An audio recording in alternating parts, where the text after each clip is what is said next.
Episode 25, Lunar Cycles.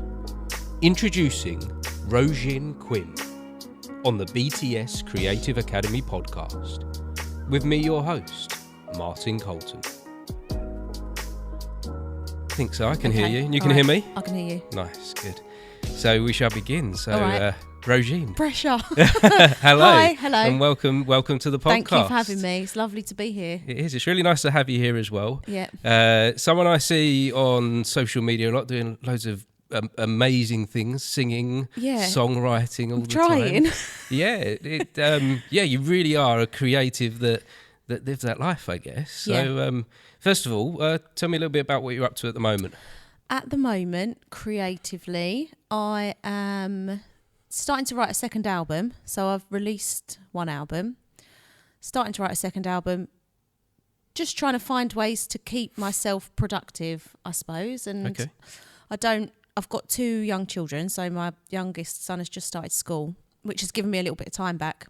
But just finding ways to stay productive and keep writing. And the writing's not so much the problem. I love writing, and it just, that bit happens. All the other stuff that goes with it, the recording and the artwork and the deciding what to do and gigs and all the rest of it. Yeah. Have you always done that? Have you always been very productive with your creativity? No. No? Okay.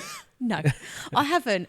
I've always been involved in music, but I haven't. I spent a lot of time, I guess, on other people's creativity, a lot of time teaching and not really doing much myself creatively in terms of songwriting and stuff. So really, the creative output that I've got at the moment with songwriting and stuff has only been... I only started releasing stuff in 2019, so we're in 2023 now already. So only the past sort of 5 or 6 years I've properly put time and energy into it. And into yourself. Into myself, yeah. Right, yeah. But that's quite a good thing to do, isn't it? Yeah. It can be quite hard to do that. It's really, really hard, yeah. and I think that's why it's taken me quite a long time. There's so many factors that go into it, having the time, the energy, the confidence, the money, there's so much stuff that goes into just being in a place where you feel like you can be creative and I guess put yourself out there and trying to find some sense of freedom with what you're doing, and all of those things in life kind of can hold you back to some extent. Yeah. And it's just life, isn't it? Sometimes like having children. Yep. You got to do things for them. Yep. All of a sudden, you said your children are young. How old are they? Like 4 and 8. Oh right, wow. So so they're really at that time when when you're being called on a lot. Yeah. But in a way, that's actually made me. As I said, I'm more productive now, and that has been while I've had children. So in a way, it has actually made me. You have to focus your time, which can be like a blessing and a curse. You've got. I work quite well under pressure and with deadlines. So if I know I've only got this really short, like 1 hour, while someone's having a nap, then you just got to get the stuff done there and then. Yeah. So it does focus the time a little bit more. As I said before, I had them. I seemed to have all the time in the world, but I wasn't being creative with it. I was living life. You're just living life, yeah. And tell me about where this begun then for you. This singing songwriting path. Where did this all start? I mean, I've always had an interest in. Obviously, I've always loved music. I say obviously, if you don't know me, you're not going to know that. I've always been musical. I played music when I was younger. I played the piano. I sung. It was the constant for me. I went. There was never a stage where I was like, oh, what do I want to be, or what do I want to do? It was just music. Just was the constant. So there was almost no question. When I left school, I was like, well, I'd go to college, I'll just do music because that's what I do, and that's who you are. That's who I am. Yeah, there was no sort of no question about that. But I didn't. I always enjoyed writing lyrics. I loved writing lyrics, and I loved a lot of songwriters and a lot of poets. It's like no one told me I was allowed to write songs. I know it sounds really odd, but I always had this idea that because I listened to so much music and there's so much brilliant music out there, I always felt like everything had been done. And I remember when I went to uni and we did a little bit of composition, like writing your own stuff, but for some reason, I had this idea that everything had to be really original, like never ever done before. And so I'd come up with something and I'd go, oh no, that's already been done. Or, you know, if it was a chord sequence that had already been used. And I think that held me back a lot. I just sort of didn't take it seriously. And then it wasn't until much later on, I actually went and did a master's part-time in songwriting. That was the big thing for me, where I was like, right, you know, you obviously enjoy doing this. And then I found that there was this part-time master's that I could do around the work that I was already doing. And I thought, you know what, this would be a great way to focus what I'm doing anyway. I don't think those specific courses were around when I was younger, not giving away my age, but yeah, the sort of the breadth of music courses and specifics, they just didn't seem to exist then. So you couldn't go and just you know, no one said, you know what, you can just do songwriting. It was all very broad, which has got its benefits as well. But it was the first time I'd sort of focused in on the idea that I could actually write songs. And it was then that I realised it's not about being completely original. Like, everybody has been influenced throughout your whole life, you know, by things you hear and you see and your experiences. You know, you're always going to, in terms of writing songs, there's only so many chord sequences in the world. Like, you're not going to be using, unless you're writing maybe some like free jazz or I don't know, you're gonna, the chord sequence you're using, for example, is going to have been used before. It doesn't mean what you're doing isn't original. What makes it original is the combination. You know, every single person is unique, and we've all had our own experiences and combination of influences. And then I realised, oh, as long as it's like authentic, I've got a big thing about things trying to be authentic, then, you know, that the original part is the combination of all your influences together, if that makes any sense. There's been some very important court cases in recent times, haven't there? That Ed Sheeran recently got taken to court, didn't he? For songwriting, where it was really important for him to show that these were influences of mine, and I took that influence and I built on that. I really can understand and hear what you're saying with that, because I felt similar with some of the things that I do with where I wrote plays. And I've been like, oh, I can't do this because this was in something, so I just wouldn't do it because I like, other people have done similar things. But it's not. It's about building on what's come before, rather than trying to just change the whole game, rather than change the whole pattern. It's exactly that, so I think that realisation gave me the freedom then to be like, that's fine, you can use that chord sequence, just write that song, just do it. You know, otherwise, like you say, you'd never end up doing anything. No. And all the great songwriters will tell you who their influences are, and you can hear it as well. You know, you can hear it doesn't make them any less great. It's just there. Yeah, and I guess, and that is how we learn, isn't it? Absolutely, yeah. We learn from others, and that is you're taking from someone else, and someone else will take from you. At some point, hopefully. And so who has been an influence to you with your singing and songwriting? Oh wow, so many people. I grew up in a very musical household, so I was lucky to have music played just all the time. You know, I was just absorbing it all the time, and really, really eclectic. So in terms of songwriters, I was hearing, I'm from an Irish family, so there's like in the Irish tradition, there's a big storytelling through songwriting and all of that kind of thing. So I was always hearing Irish music. I heard a lot of Bob Dylan, who's like a great lyricist, you know, Leonard Cohen. So these are like older ones. And then, there's so much stuff right up to the modern day. Then I think I started, when I sort of discovered stuff for myself, rather than sort of hearing it from my parents or whatever. It was around the time when Lauryn Hill was around, when had that big album, you know, her one brilliant album, and I was like, wow, this is really cool. And then there was people like Alicia Keys, because again, I played the piano and I learned classically to begin with, and I think I remember hearing Alicia Keys and being like, oh, she's playing the piano and she's singing, and because I played the piano, and I was like, okay, maybe that's something I could do. I think that's when I first heard someone that I was like related to a little bit more in terms of, and that's really interesting that you say Alicia Keys, because when I was doing a little bit of research on you and looking at some of your music, that's instantly who I thought of. Yeah. When I heard some of your original music, I was like, I hear the Alicia Keys in there. Excellent. Yeah, it wasn't. I didn't go, oh, you've just done an Alicia Keys cover, or you've taken that. Yeah. I could hear the influence. Yes, yeah. Which I think,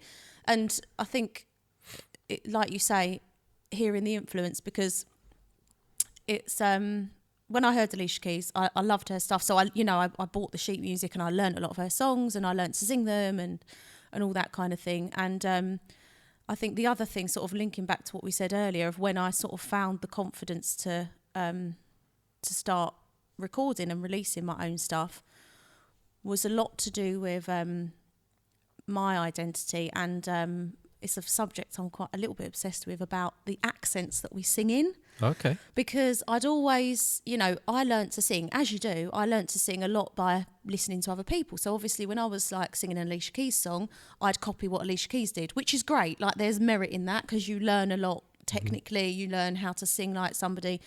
You need to be able to do that stuff if, sometimes I do work that is, in a band for a certain style of music. So you need to sing American soul in an American accent. You know what I mean? Like, there is a place for it.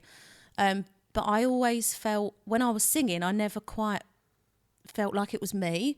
And then I did some, because I teach vocals as well, I studied a voice model called the S-Still model. It's brilliant. It's a lot of actors use it as well. It's for stage and all that kind of thing.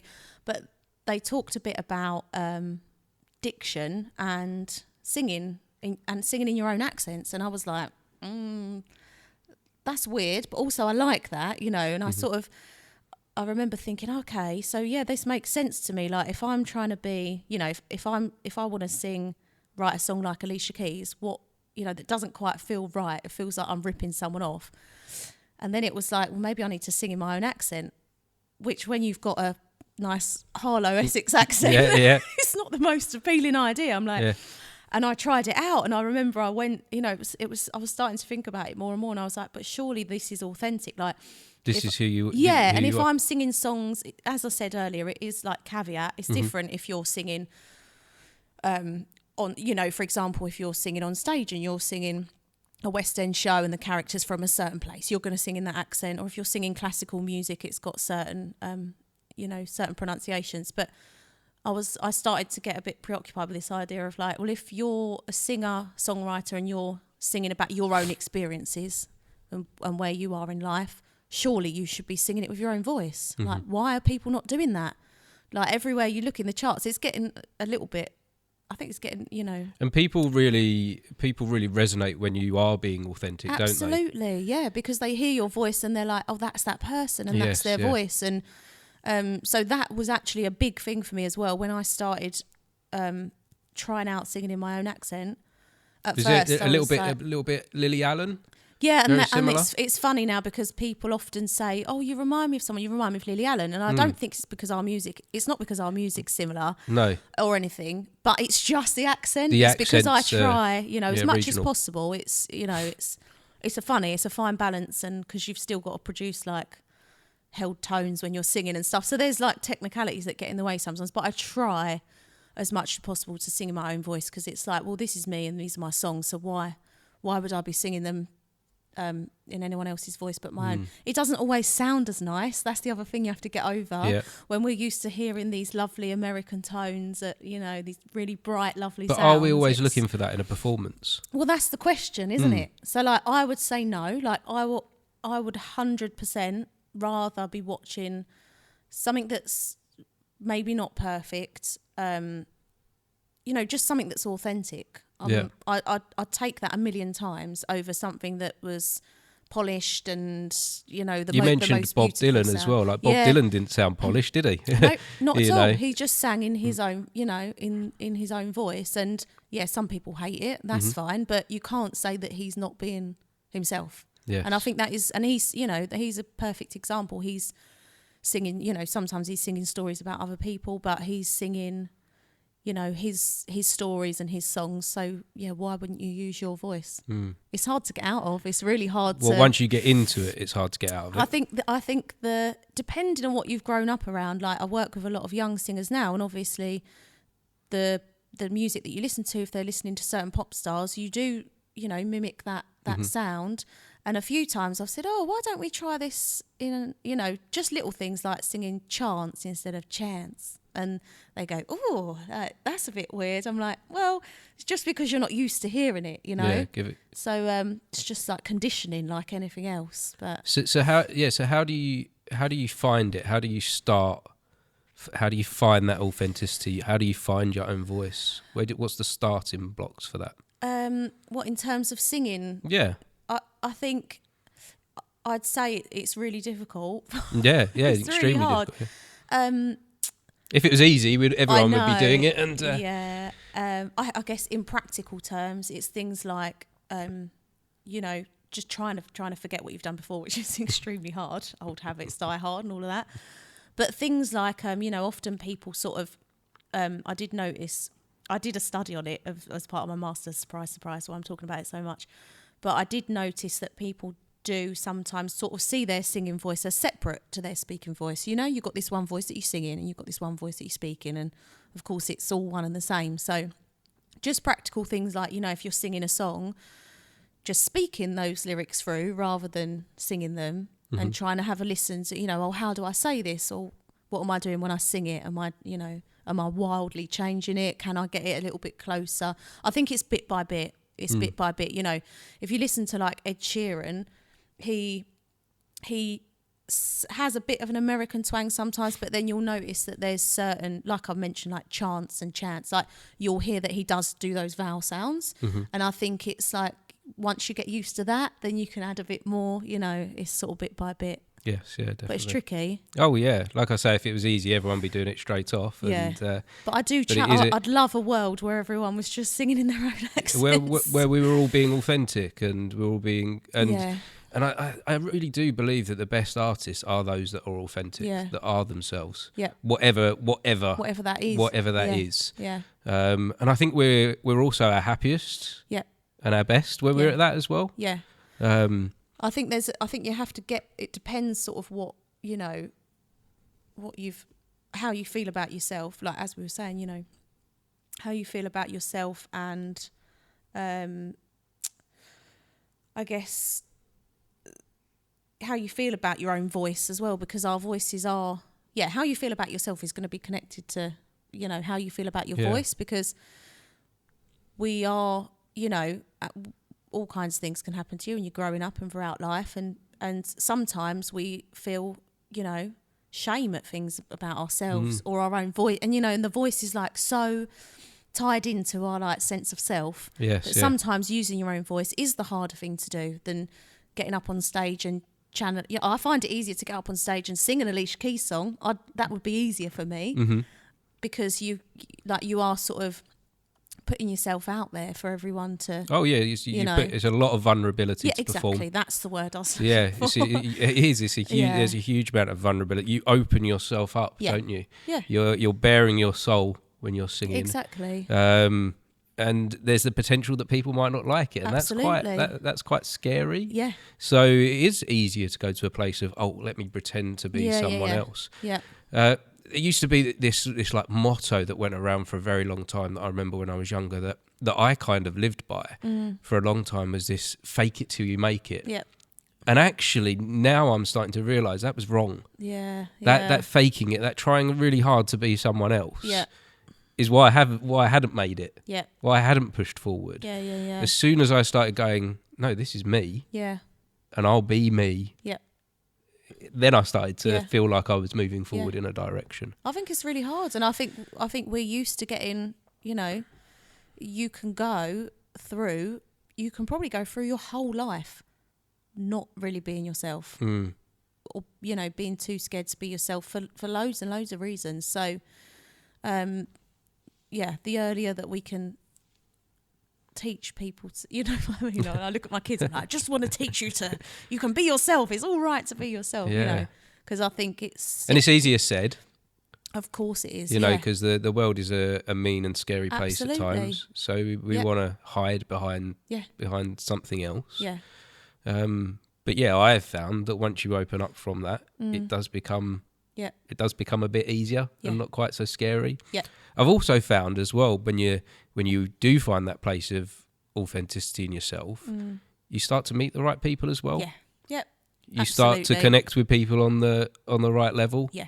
Yeah. I absolutely agree with that. Yeah. Yeah. That's definitely something that is connected with that authenticity, and that's when people enjoy the performance, isn't it? Yeah. When they're hearing that. Yeah, and that's what you want, isn't it? It's like, it's hard because sort of people also, there's an idea of what is your success. Measure your success by how many people are going to like your song or stream your song or whatever. But then arguably, like, it's if you're connecting with a small amount of people, that's more valuable than sort of just scratching the surface with loads. Yeah, connect in an authentic way with 10 people. Yeah. Or just perform to 10,000 people. Yeah. Which would you actually prefer? I'd prefer I'd prefer the connection. I'd prefer both. I'd prefer if it's 10,000 people with the connect though. Yeah, but I think you build to that, don't you? Exactly. Yeah. And you do have to start at that place of connecting with people because that's what it's all about. But I think that can be tricky sometimes with the music, not just the music world, the whole arts world is, there's an idea of what is successful, and then it's like, well, actually, like, what's art all about, really? You're using art, well, I know it's different for different people, but art's about, human connection with other people, isn't it? And like expressing your experiences to someone else, and someone else being like, they might not feel exactly the same thing, but then seeing the piece of art you made or your song or your play or whatever and being like, oh God, yeah, I really feel something about that. Which is what it's all about, which sometimes just gets missed in the more global, in the grandeur of superstardom. Exactly. I think a lot of us performers, whether we're singers or actors or whatever, we start off with that as some kind of ideal end place, or that's a place of success. But what does a place of success look like to you? It's a really good question.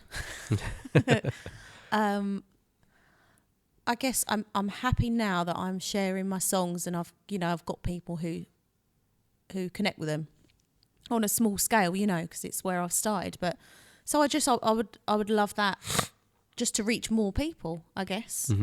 But then also, success is just being happy every day and stuff like that as well, isn't it? You know what I mean?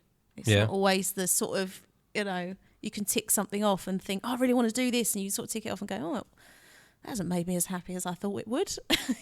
What's that all maybe about? Always striving to something isn't necessarily the thing that is the... Yeah, and I think it's great. It's a balance, isn't it? It's great to have goals, and it's great to want to achieve things.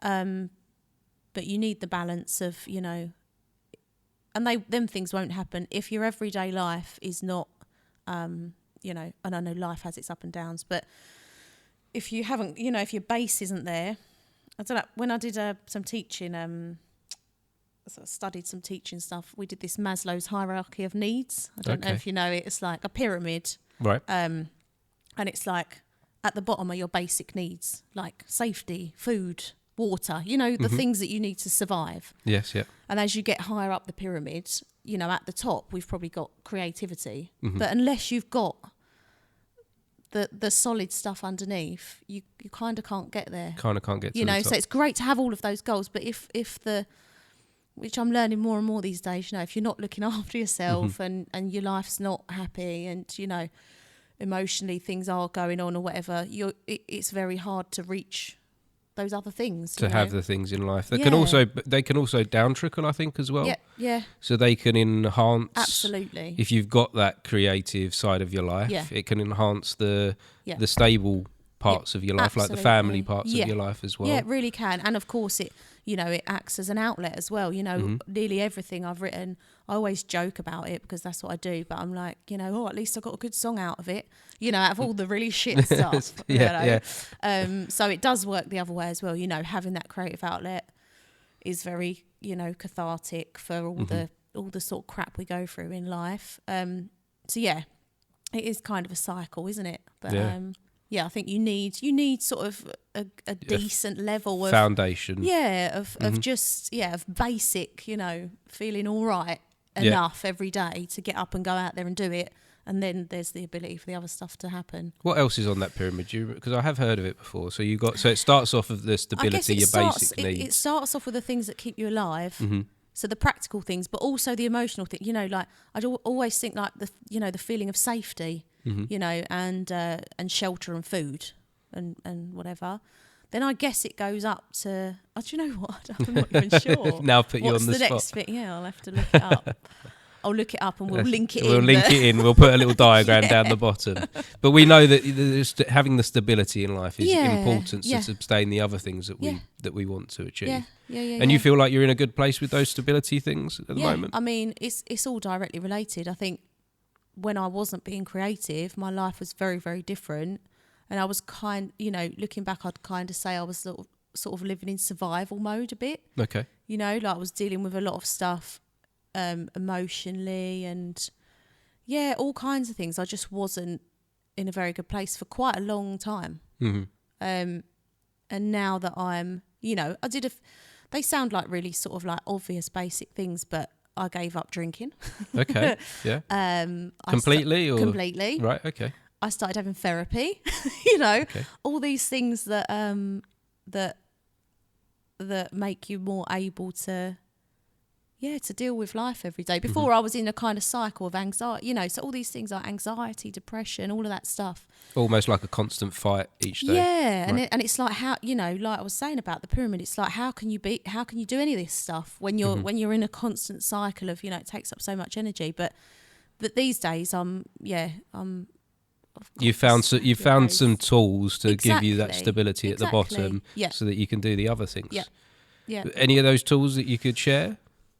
I mean, therapy's amazing. Okay. I know it's not for everyone. No, but finding the right type of therapy, because there's different types. The right type of therapy. The right person. I think just, and it's not for everyone, and we maybe don't all need to do it, but I think just having some way to feel comfortable about who you are and the experiences you're having in life, whether that's, some people like therapy, and there's lots of different types of therapy. The sort of basic things like being out in nature, things that connect us to ourselves, being out in nature, meditation. A lot of people will be like, oh, that's not for me. Just sort of go like, oh, whatever, all of that airy fairy stuff. But I'm like, but it works. Yeah. There's a reason, like breathing, like, yeah. Well, that's why I refer to these things as like tools. Yeah.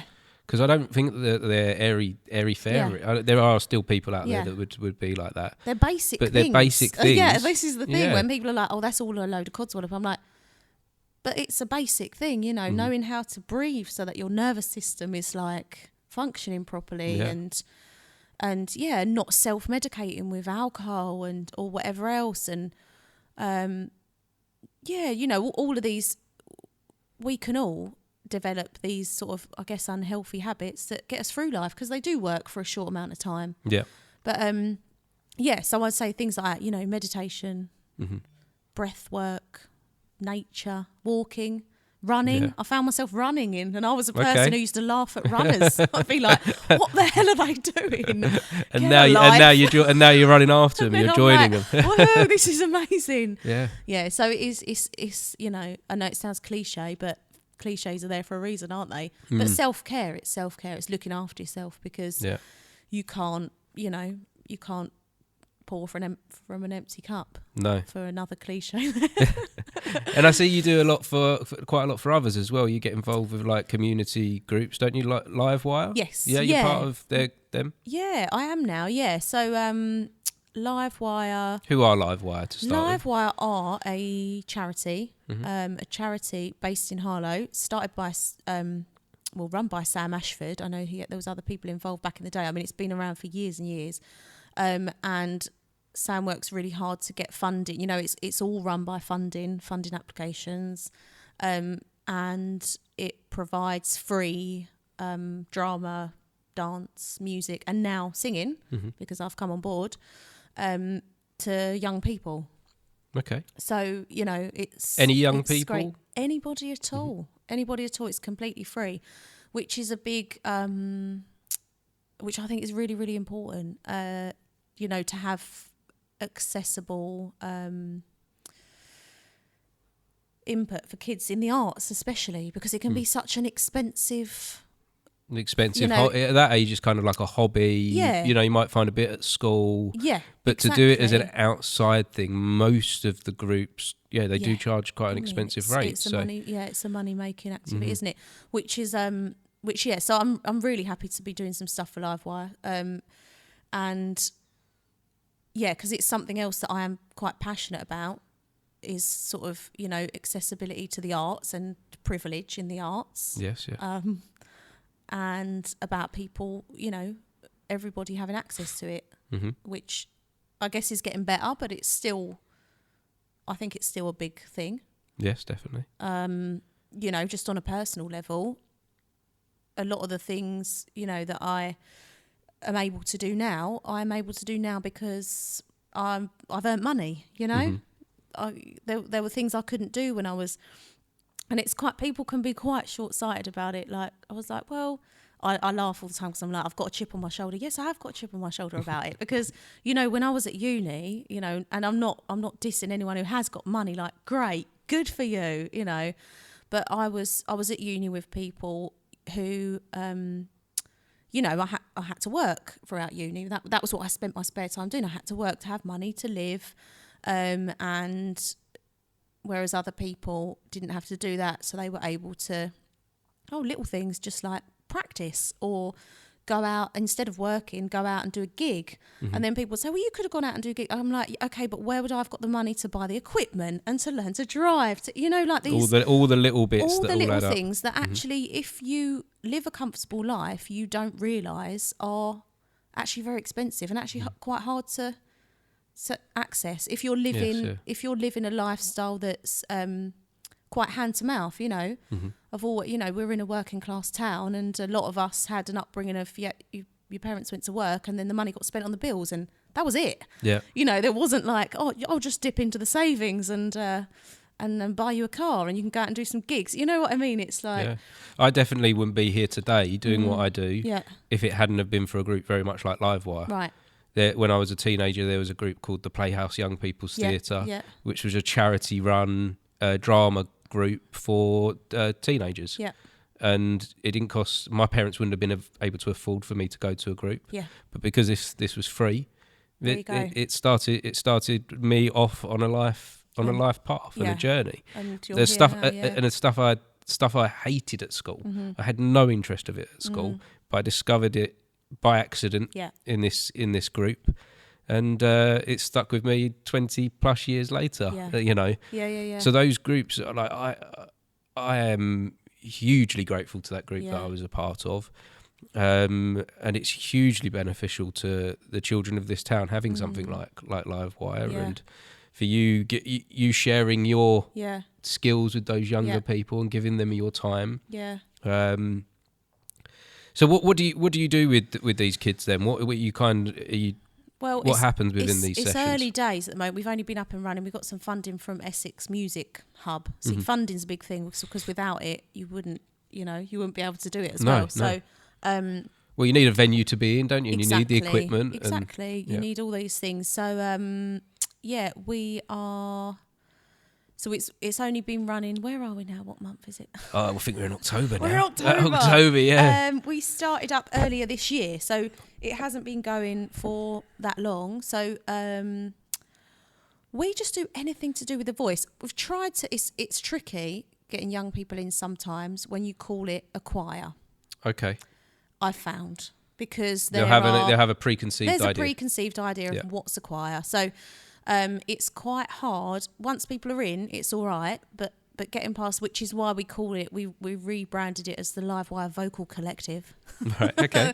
Because we made a little video as well about what, you know, because I asked the kids, I was like, what do you think of when we say choir? And they're like, oh, church music. And, you know, of course it is those things as well. Yeah. But that's not what they're relating to. You know, that's not really where they are in life, what they want to do. So the idea is as well is that it's inclusive. So rather than me come with an idea about what we're going to do, I try and just turn up and, as much as possible, let whatever kids are there. Yes, yeah. Inform me about what we're going to do. Okay, you nice. Know? Because it might be that, get them to lead. Yeah, because why wouldn't you? Like if they all love a certain type of music or a certain song, why wouldn't I be like, great, let's sing that, because you're going to enjoy it. I can teach you something, and it might lead into some other, rather than trying to enforce this idea of like, this is what you should be learning and this is what you should be doing. It's a funny balance, because you want them to do things they enjoy, but then also you want to be able to show them some new things they might not have seen before. So it's a mixture, and it's a work in progress. Yeah, and it sounds like a really good way for going back to that thing about authenticity and you giving them the lead. Yeah, hopefully, will give them that opportunity to find themselves. Exactly, and we try to do. Rather than you tell them who they are. Well, exactly. Which is what happens within school a lot, isn't it? I did read a quote, I think it was today, on Instagram. Love Instagram for a quote. I can't remember the exact quote now. I think it might have been like Carl Jung or something, and it was like, if you don't know who you are, the world will tell you. So it's like you do have to have an idea of who you are. Otherwise, you will get... And the world is very quick to tell you, isn't it? Yeah. And silently. Yes. It's not like you get, you are this. It's all the, I think about it all the time, and I think it is because I have therapy and stuff. It's all the psychological stuff I think of. But the amount of silent messaging we get as youngsters and as adults is just insane. You know, the ideas you get fed about yourself and who you are and what you deserve and what you should be doing, and it can be very what's the word? It's just very subconscious, isn't it? Yeah, I guess it can be a little bit poisonous, can't it? Yeah, because those little thoughts can spread to other thoughts. Absolutely, and it can bring you down and put you in a certain place. And absolutely, by giving these kids the freedom to pick their own songs and lead within the group, they've got that opportunity they might not have elsewhere in life to step outside of all of those influences. Exactly, and we try and write as well. I mean, that's what Livewire are brilliant about. I think that's the kind of big difference of, when some of the kids go to other stage schools, which all have their merit. I'm not knocking what anybody else does, but there's a difference between going and learning a musical that's been written and the songs and whatever else and perfecting that. That's brilliant. That's one skill. But everything that happens within Livewire is, the drama comes from the kids. It's all original. It's all written with their experiences, and so we try and do that as well. Writing our own songs and that kind of thing, and just So, is there anything else going on with you at the moment? Yes, I have. This is time I could do like an advertisement. Go on. I have started, which I've seen other people doing for a while now, for a few years, but I've never really got into. But I have just started my own Patreon.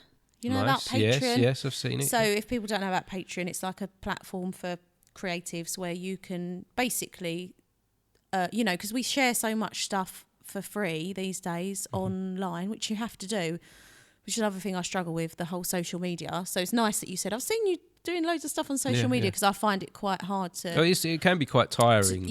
And also the whole idea of like, look at me, for someone who enjoys singing songs and everything. I'm not an extrovert. Yeah, I'm not a natural sort And you know what? performer. I think most genuine performers aren't necessarily extroverts. We don't necessarily want that attention. And, it's a funny balance. I could literally be like, just don't look at me. I'm just going to play some songs. But at the same time, if you've created a work of art within the song, you deserve to share that. I know. Other people deserve to hear it. So it's a funny balance. So what does Patreon do for you outside of social media? So Patreon, I guess it's a bit like having a social media platform behind closed doors. You can charge people a small amount. It's like the thing that I've just set up is like £3.33 a month. I just like, it's like angel numbers, you right, know? okay, yeah, yeah. To see the power in numbers. Yeah. I'm going to put mine at 11.11. Yeah, I'm going to do my next tier up is going to be £11, 11p Yeah. or something, and then a 22. Yeah, so at the moment, I've literally just started it, and yeah, you can sign up and pay like £3.33 a month. And what I've decided to do is, because I'm trying to write, well, I am writing a new album, so I am sharing a new song, like a brand new song every month. Okay. As part of the subscription, and then some other stuff like, you know, a little video about how I wrote it and the process behind it and that kind of thing. So this is a new thing for me. So and there's no harm in testing it out. There's no harm in testing it out. Like everything, I have mixed feelings. I'm like, I don't really like asking people for money. Mm-hmm. Then I'm like, you should get paid for your art. Come on. Yeah. And there's also something nice about, as I said, I get a little bit, you know, social media, it's quite exposing, feeling like you're putting yourself out there. I like the idea that the only people that I'm talking to are people that I know want to be there. Mm-hmm. You know what I mean? It's a bit like, you know, you don't feel like you're sort of trying to sell yourself. I'm like, okay, you're here because you want to know more about my music, so I feel a bit more comfortable about what I'm sharing and stuff. So yeah, I literally started it last week. Okay. And it's brand new. We'll be sure to share the link along with this. Yeah, thank you. And it's around the moon cycle. I'm quite into the moon. Okay. And sometimes I use the moon to live my life by, really. Like, there's certain things I'll do, and it's like the run up to a full moon, or some people are like, what? No, tell me more. A lot of people, you know, work with the moon. You know, people do lunar gardening and we had that super moon recently. We had the super blue moon. Yeah, super moon on Friday. What was the one before that was really massive? That was a blue moon, wasn't it?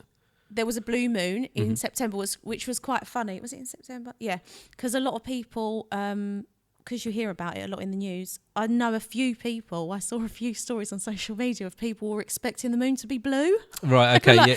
Why I just went outside and looked at the moon, and it is not blue. I'm like, okay, it's not. They call it a blue moon when two full moons happen in the same calendar month. Right. Okay. I didn't know that. I think I've got that right. I think I've got that right. So what was special about that? Because I have something that again, you know, I'm open to sharing. I don't mind what people think of me.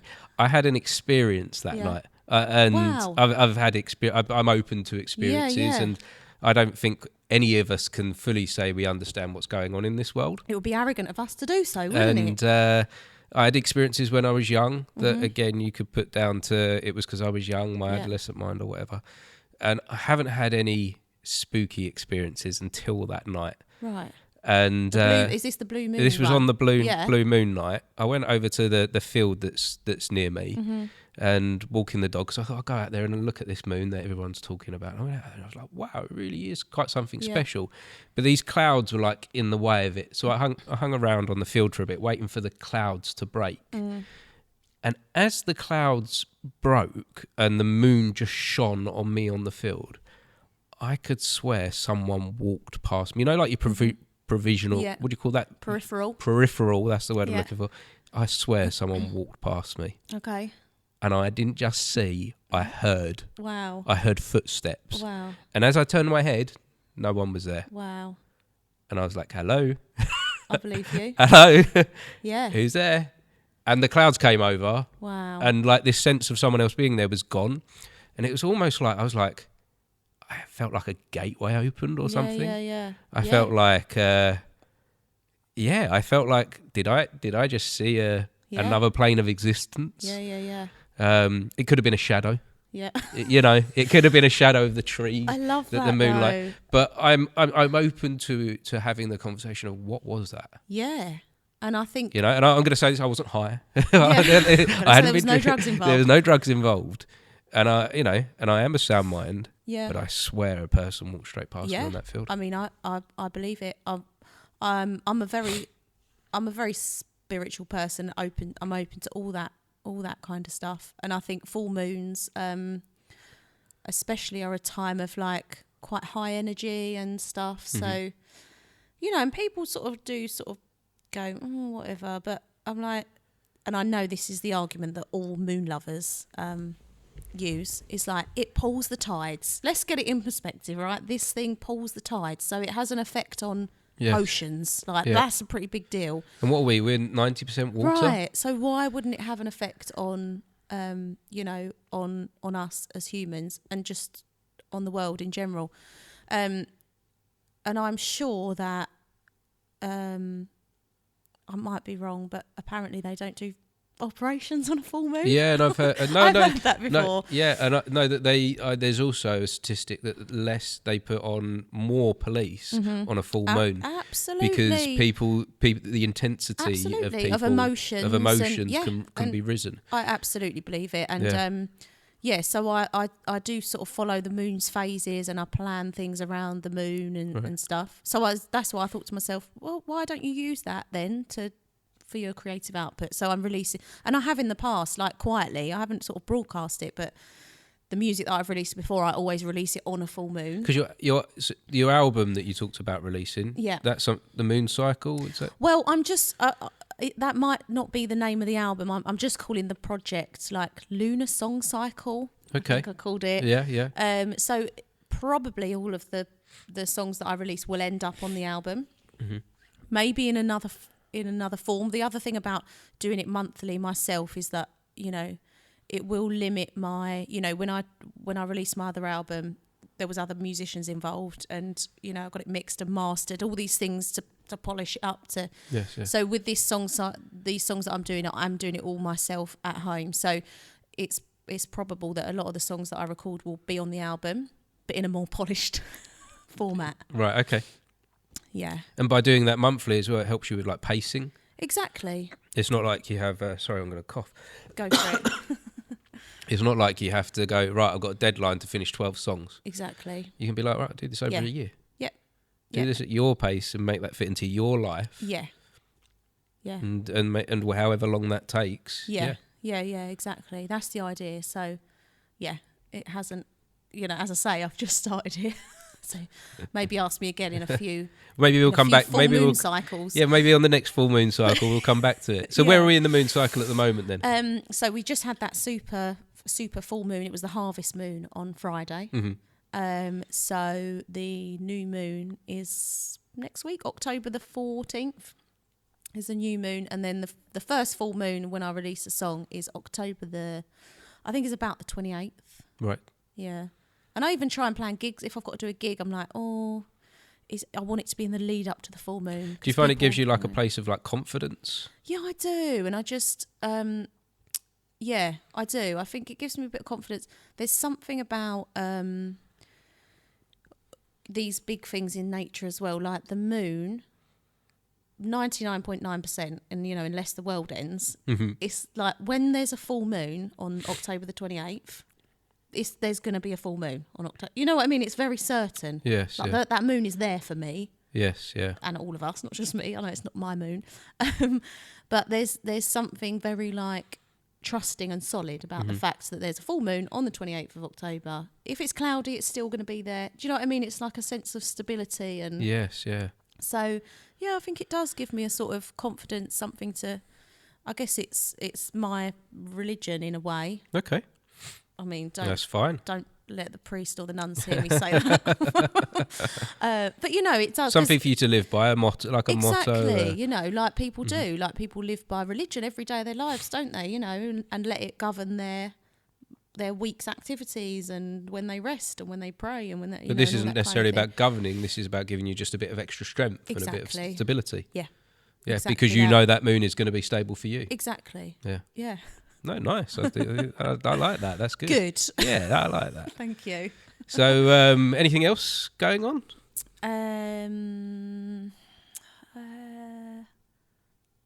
That's quite a lot. You got the album that you're working on and the Patreon. You got any gigs coming up? Yeah, I haven't got any gigs. That's what I was just thinking of. I haven't got any big gigs planned. I do need to do that. That's another thing about. I did some lovely gigs in the summer. I'm really lucky. Like this year, I've got a band together for the first time, and we're playing together. I don't get that much time. We don't get that much time to rehearse. We're very much like one rehearsal gig. Great, we're good. But that is the tough thing as adults. We've all got lives going on. So when you try and grab a few people, when it's your own music as well, which I've always struggled with asking people for their time, because you know, again, if you haven't got money behind you, you know, to pay people, to, you know, you've got to rely on people who are also a bit invested in what you're doing. And I don't like to take people's time up, but I've got 3 guys in my band who are also close friends as well, and always, you know, say, no, we want to do this. We want to play your songs and we want to do this. And of course I pay them when I can, and I pay myself when I can, and, you know, when we get ticket sales and all that. But yeah, so sort of rehearsing and learning songs. But that's a fairly new, you know, because when I was writing, I was just writing on my own. I write on the piano generally. And I was going out and gigging, just me and the piano, which was okay, but as I said, I enjoy it every time I do it. But I would go out to me and the piano and be like, oh, I think people might be bored of my songs now. It's just me and the piano. And as soon as I played with I had a few people play for me. Like if I did a big gig, I'd be like, right, I've got to get a band in to like fully realise the songs. But it's only been this year that us guys have got together and played, and like the difference in enjoyment levels of playing with a band is like, I'm like, okay, this is what it's all about. Like I can do this. This is great, you know. How does that feel different?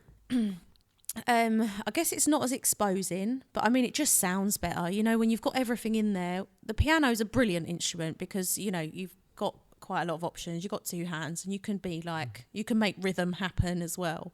But to have everything behind you, the drums and the bass, and it just really brings everything to life. Yeah, definitely. Yeah, really makes a difference. So I'm really grateful to have those guys around. So we do want to get out and play more gigs. It's just doing it.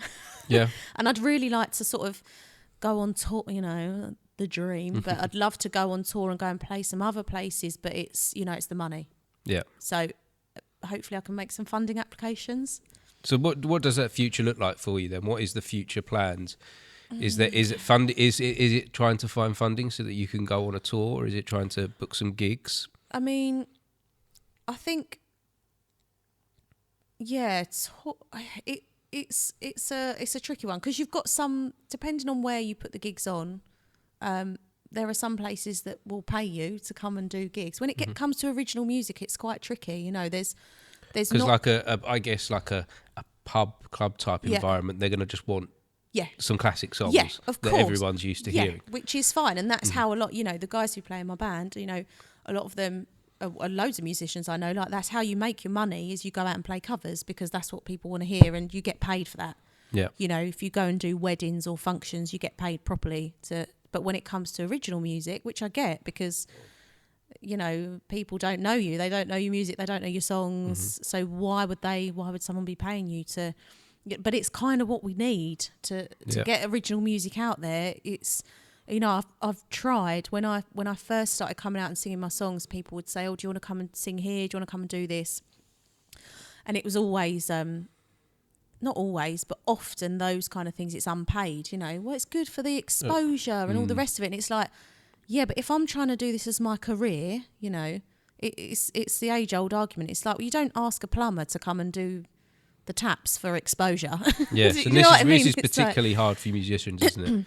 To do the job for exposure and not be... The whole industry can abuse musicians, can't they? Yeah, and I guess actually all, you know, actors. I'm sure it happens across the board. All artists, because you've got this balance where it's like you want to get out there. You know, I guess it's the same for an actor. It's like you want people to see you on stage doing a good job, because that's how you're going to get more work.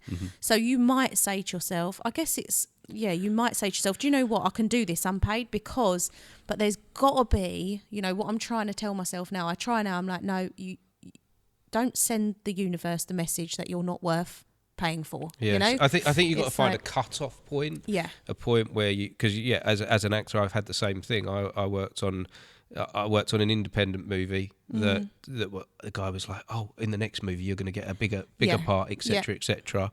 And you're like, oh, okay. And of course that could lead on to something else. but the next movie comes along and it's not quite the part that you've been promised. Yeah. But you do that again for free because you think, oh, it might be next time. And then you get known as Martin is the guy that does favours for... Yeah, he'll do it. He'll do the small parts for free. Yeah. And so there comes a point where you have to... One day, the same guy, the same director rings me up and says, would you like to be in this movie? I said to him, no. Yeah.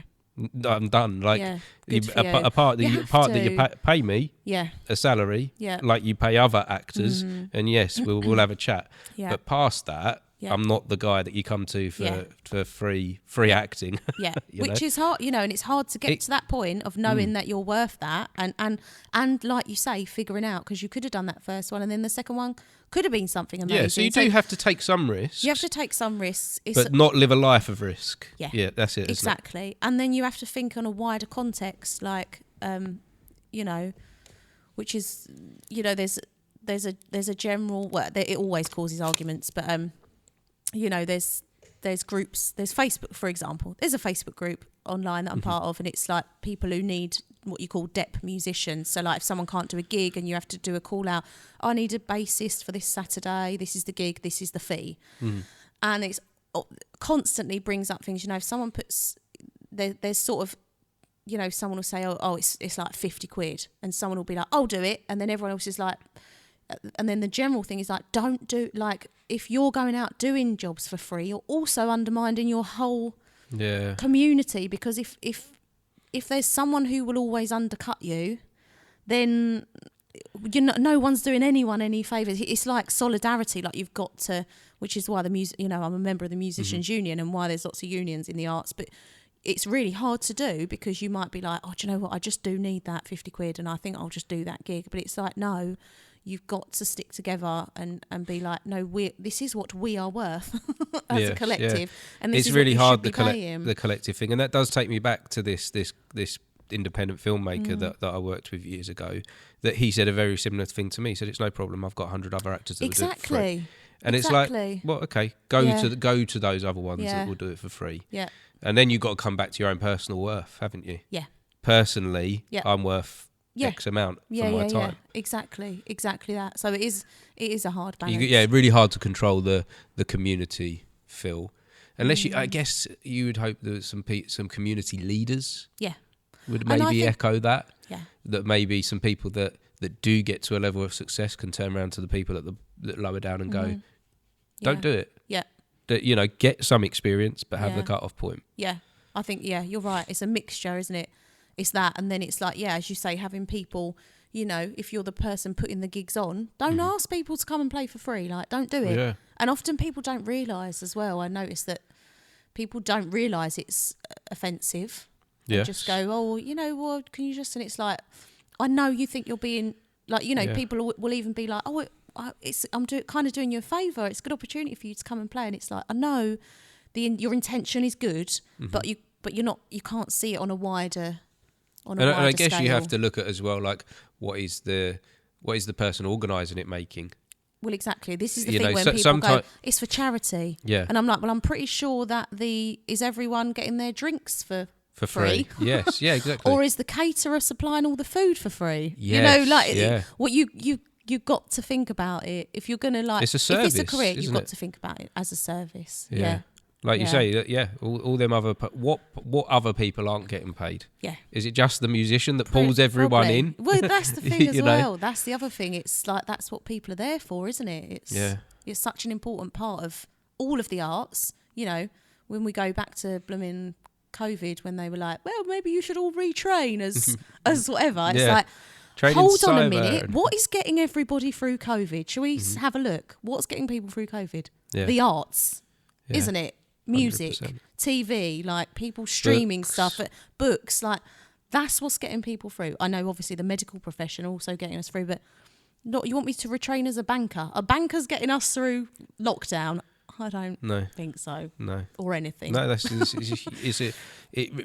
point needs to be, that's something that I want shouted again and again, echoed again and again, because there's a lot of people that need to understand that. Yeah. How important the arts are. Yeah.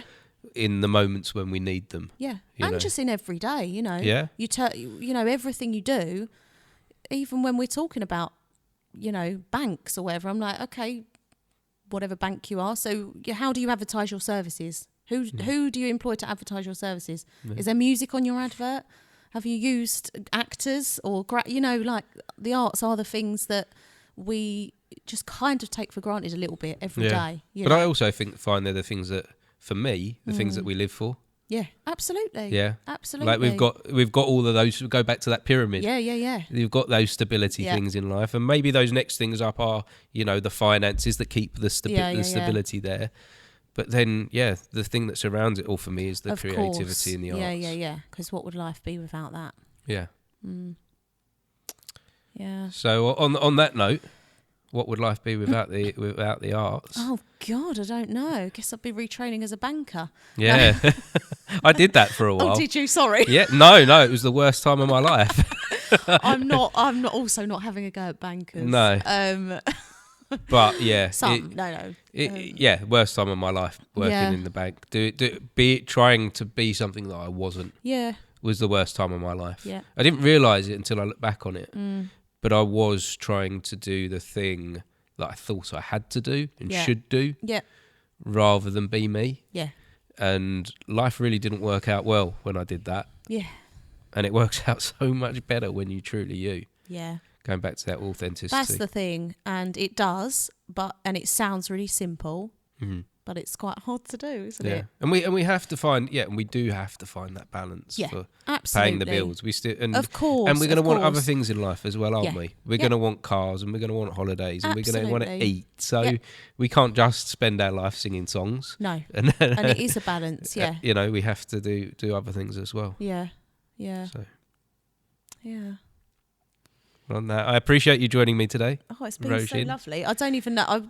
My mind was drifting because I was like, I could still be here talking, and then the school might ring me. Do you know what? Are you picking your kids up today? So I was like, I better check what the time is. Are they at local? Some point. Are they near? Yeah, just up the road. Okay, good. What is the time? I don't know. Because I have to be at the school as well, so we'll have good. Oh, it's 2:10. Oh, that's okay. We're all right. It's 2:10. That's okay. Well, I've got a meeting at 2:30. Oh, so. fine. Yeah. So on that note, we'll wrap this up. Yeah, unless there was anything else that you want, any parting. I was going to ask you actually. Ask me. I was going to ask you if that's all right. That's not how this works. I'm not here to be into. Not how this works. I noticed on your Instagram that you were doing the ice baths. Yes. Is this like Wim Hof method? It is, yes. Interesting. Yeah. Change one of the many, like you said about like you do therapy. And that's why I thought of it. Yeah. Yeah, I would say ice baths have changed my mindset completely on my outlook of life and my health and mind. About 2017, 2018, I started getting really bad aches and pains in my hands and in my joints. Yeah. And up until about 2020, it was getting worse. And I was going to the doctor to check for arthritis and things. Yeah. And the doctor was saying, no, done all the tests and you haven't got anything wrong with you. Yeah. So I was like, okay, put up with it all through kind of COVID. And in fact, it was getting worse. And sometimes it was unbearable. Sometimes I'd be sitting there in the evening, my fist would be like this. Yeah. And I think a lot of it was stress. A lot of it was stress because my wife was ill at the time as well, and all things bad going on with the world. At that time, so I think stress was the main factor. Well, anyway, ice. I think it was my dad that said to me, "Why don't you try cold therapy with the joint pain?" And I started with a 30-second cold shower at the end of my shower. So I'd have like my normal shower. Yeah, my sister did some of the Wim Hof showering method. Yeah, so I was familiar with the start like light, going into it lightly. Yeah. But yeah, I started off lightly with like 30-second cold shower at the end of my shower. Whereas at the moment, I'm having 4 to 5 days a week.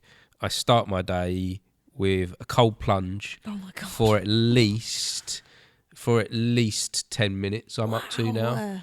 And the water is now starting to be cold at this time of year as well. Yeah. Because it's very hard actually to get this water down to a cold temperature. Yeah.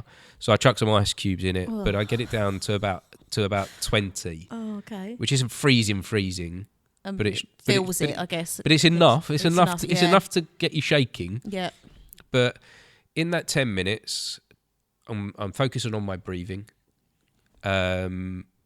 I'm outside, and no matter what the weather, I'm watching the clouds and the birds go by in the morning. And what a better way to start the day? And I come out of that water and I feel alive. Yeah. I feel alive. Yeah. And I feel a sense of aliveness that I never got before. That 35 plus years of my life, I was waking up miserable every day, groggy. And I couldn't function properly until like 11, 12 o'clock. and I'd have to have coffee. I have coffee still. I enjoy coffee. I don't have to have it anymore. In a different way, I don't have to have coffee to survive because I have that cold plunge and I'm awake. Wow. And I'm awake. The joint pain has gone and I'm awake in my mind. I'm more clear.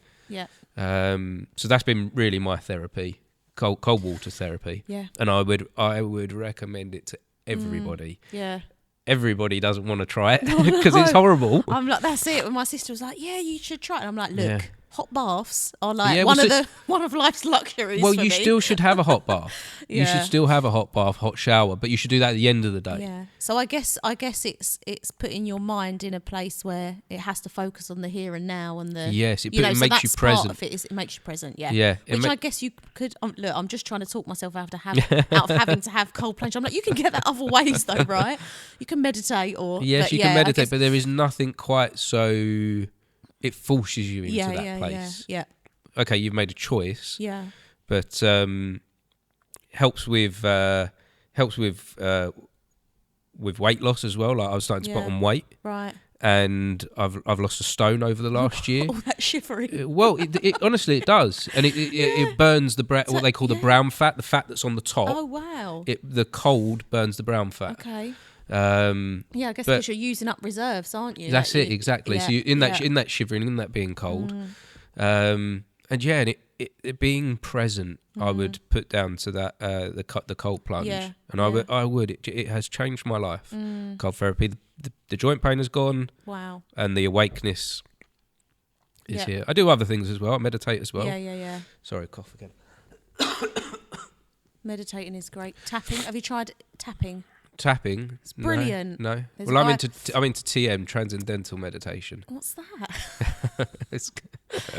I want to hear about tapping first. Tell me about tapping. Tapping. There's a guy called. I don't advertise for him. I've just used his videos on YouTube. There's a guy called Brad Yates on YouTube who does EFT tapping. It's tapping these energy points on your body whilst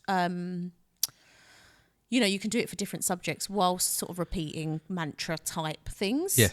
Really good. Yeah. I've found it really useful as well. Similar to transcendental meditation. Transcendental meditation is essentially allowing your mind to go to a transcendental place, another plane of existence. Okay. It takes a lot of practice. Yeah. And you get there by using a mantra. Yeah. An understanding of knowledge of the transcending and using the mantra. The mantra takes a lot of practice. It takes a lot of practice, but I've been quite ill with the flu over the last week, and I found when I was in this meditative state, was meditative a word? Yeah, meditative state. I think it is. Yeah. When I was in this place that I'd been practicing on for a few weeks before, I really realised I'd done it when I came out, and I was like, "Oh yeah, I'm not well." Yeah. Okay. So whilst I was meditating, however this state of being was unwell, I didn't feel unwell. Yeah. Whilst I was there, and I've heard that from a lot of people. Michael J. Fox does it. He's got Parkinson's. Yeah. Okay. And he really suffers, and he says when he doesn't suffer is when he's in this transcendental meditation. That makes sense. I did something similar in to do with hypnobirthing in labour. And it's slightly different, but it's exactly the same principle. Going on to another plane where you can just deal with everything. Yeah. And again, it helps. It helps again when you're back here. I wouldn't say I've fully managed to transcend. Yeah.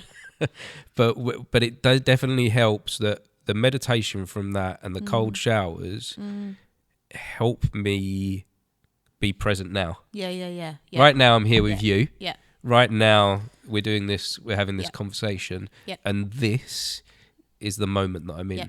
Whereas before I'd found these things, I would have anxiety about a lot of other thoughts about what's next, what's been, what else is going on. Do you know what? That's a really good description, because that's exactly how, not always, but the majority of the time, how I feel about life now, as opposed to how I felt before. Yeah. You know, you couldn't quite concentrate on what you were doing right at this moment because there was all this other stuff going on. Floating on, yeah. Yeah, absolutely.